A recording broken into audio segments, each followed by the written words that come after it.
I think we can all agree that lasers are awesome. I mean, we have things like laser guns, laser pointers, and in Minecraft, we can build laser security systems. Now, this was a concept that I came up with quite a long time ago, back before we had observers or anything like that. And as you can see, well, I mean, this thing's enormous. This thing is absolutely enormous. But it's safe to say that times have changed since I built this thing. So today we're going to take a look at two new designs that are considerably smaller. Design number one is this thing right here. The good news is it is literally the size of a nugget. The bad news is that it only works for a 2x2 area like this. If you wanted to build it any bigger, unfortunately, it's not going to function because this relies on the observers being off to the sides as opposed to facing downwards. But it works exactly the same as all of my previous laser security systems. So right now, the system is switched off, our beacon beams are white, which means that we can just walk through here and absolutely nothing will happen. But if we switch on the system using this lever right here, as you can see, it is now armed. Our beacon beams have gone red, and if we walk through, we get ourselves some dispensing of TNT. Now, obviously, for the time being, it is just chucking it out into the void, but you could hook this up into arrow dispensers or potion dispensers or lava traps, whatever you really fancy. Now, in case you're wondering how this whole laser thing actually functions, just as a bit of a newsflash, unfortunately, it's not the beacon beams themselves detecting the player. In fact, this whole system would work if you didn't have the beacons. So if you're running on the cheap or don't fancy spending 2 beacons on this project, then just don't have them. Just have a completely empty doorway that you can arm and disarm. But what we've got is these 2 observers right here. Now, in front of the observers, you may be able to notice that we have got some string. Now, that is the important part because that is what is detecting the player. For those of you who don't know, string actually gives off a block update when the player walks through it, even if it's not connected to tripwire hooks, which means that we can connect these up to observers, which of course detect block updates, which means that we can essentially create a tripwireless tripwire, if that makes any sense whatsoever. And all we have to do is hook that up into a redstone line, which runs through our output. Now, to disarm it, all we have to do is disconnect that redstone line, and we've got ourselves a disarm system. Yeah, it's pretty simple. Let's take a look at the next design. Now, this one includes a feature that I personally think is really quite cool. So right now, the system is deactivated, and all of our laser beams are green, which essentially says, hey, you can travel on through here, it's no big deal, I'm not going to blow you up. So if you just run through, you can see that absolutely nothing happens. We do get the sounds of the pistons activating, but other than that, it's perfectly fine. But if we flick this lever, you can see that everything goes red, and when we travel on through, we get the TNT once again. As you may be able to tell, the way that we've done player detection with this design is completely different from the previous one. Whereas beforehand we used string and observer blocks, this time we haven't been able to do that because if we were to place observer blocks facing downwards right here, obviously they will block off the beacon beam, meaning that we wouldn't actually have any lasers, which is pretty pointless. Now, I did actually think that they were going to be transparent and allow the beacon beam to pass through them, but apparently they're not like pistons, and apparently that unfortunately isn't the case. Now, then I started thinking, oh, well, I could do downwards facing bud switches, but that's a really big redstone circuit. And this system right here kind of came to mind, and it ended up looking really elegant. I mean, I would say this almost looks cooler than the one we took a look at beforehand. What we've got is weighted pressure plates on top of hoppers, which are completely transparent, and then we have pistons facing downwards with redstone blocks on their faces, which will extend down to power this redstone line. If the system is activated, then that output will be sent on into our killing circuit, for example, this dispenser right here.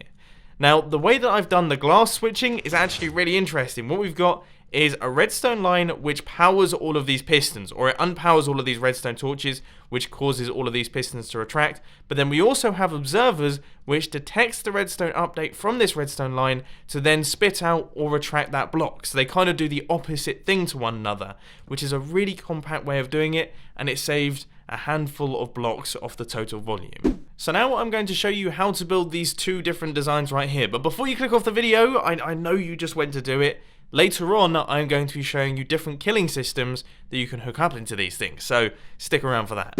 Going to try my best to do this really quickly so that you don't get bored. So you want to get things started with a 4x6 area. This area right here is your beacon area. Then you're also going to need these extra blocks, and this is going to be your floor level.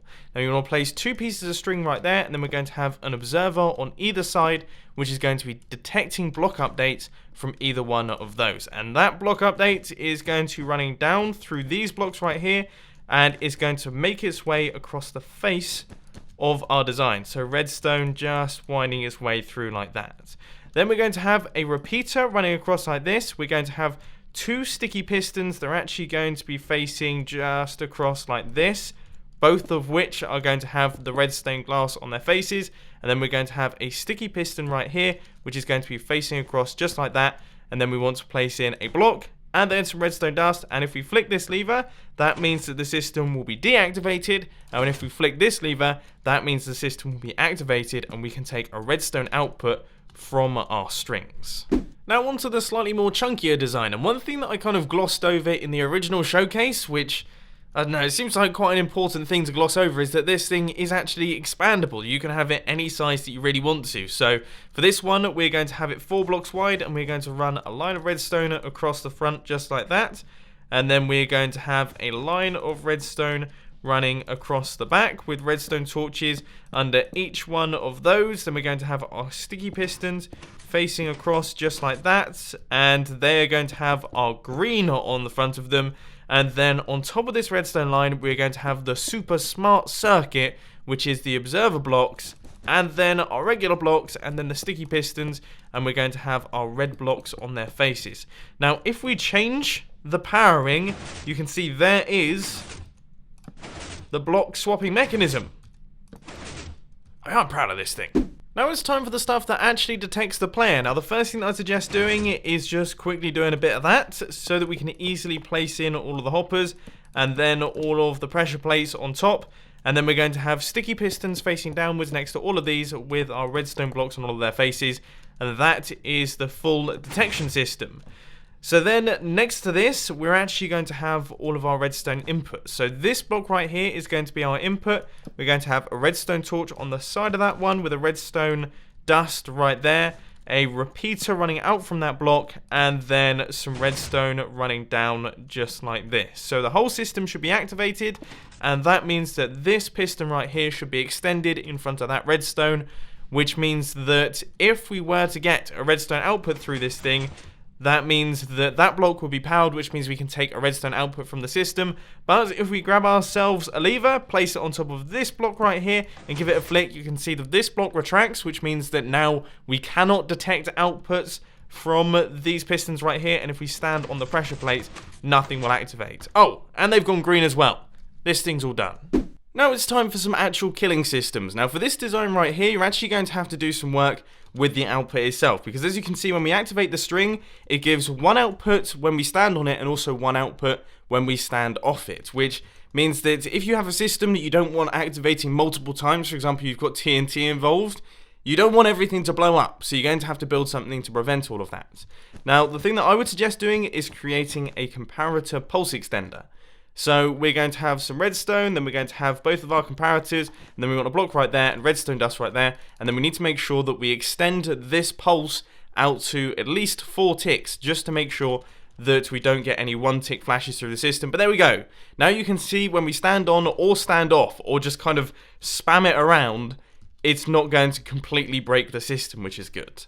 But if you want something just a tiny bit different, then what you can do is create an RS NOR latch. Now what this means is that if a player travels through your alarm system, it will activate the alarm permanently until you come along and actually switch it off. So we're going to have some redstone or something inside these droppers, and when you activate the system, it will give a constant comparator output from this dropper right here, saying, hey, someone's gone through. And then obviously all you have to do to actually switch off the whole system is run an input into this dropper right here, and then when you activate it, that will switch off the alarm system or whatever form of killing mechanism you actually have. So here are the 5 different systems that I would suggest hooking up into your laser security. Now obviously you can do whatever you want with this. These are just some very quick ideas off the top of my head. So number 1 is an actual alarm.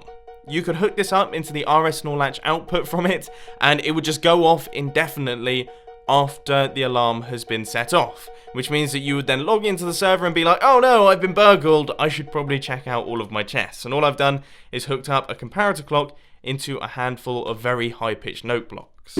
Then if you want something just a tiny bit more lethal, then you could hook up your system into a handful of dispensers. Now for these ones, I would suggest using the pulse extender system, but all it would do is activate once, giving the player a little bit of a shock and surprise but not potentially killing them. This one right here is a tiny bit more lethal, once again, to be used with the pulse extender system. We have this tiny circuit right here. So we've got a repeater that's on top of an observer facing downwards, and then we have redstone dust running into this dispenser with water on the inside, and redstone running into this block, which will power this dispenser, which has TNT on the inside. So when you activate the lasers, that will actually send out some TNT and also some water so that the entire system doesn't get blown up. The only thing that I will say is that if you're using the 2x2 design with the string, unfortunately the string would get washed away by the water. So that's something to watch out for. And finally, of course, we have got this system right here, which is a flush trapdoor. You could create a system that actually drops the player down into a hole, perhaps into lava or perhaps onto some hoppers, so that you can gather up all of their items when they die from fall damage. Now, it doesn't just have to be 2x2, you could expand this out right the way down the corridor, so you can make it extra specially lethal. So there we go, those are just some of my early ideas. Obviously, you guys are very creative, so you could probably come up with something completely ridiculous, and I can't wait to see the sorts of things that you build. But unfortunately, ladies and gentlemen, that is all I've got time for today. I hope you enjoyed this video. If you did, please sure to hit that like button, and if you really loved it, then make sure to subscribe. But thanks for watching, guys. This has been Mumbo, and I'm out. I'll see you later.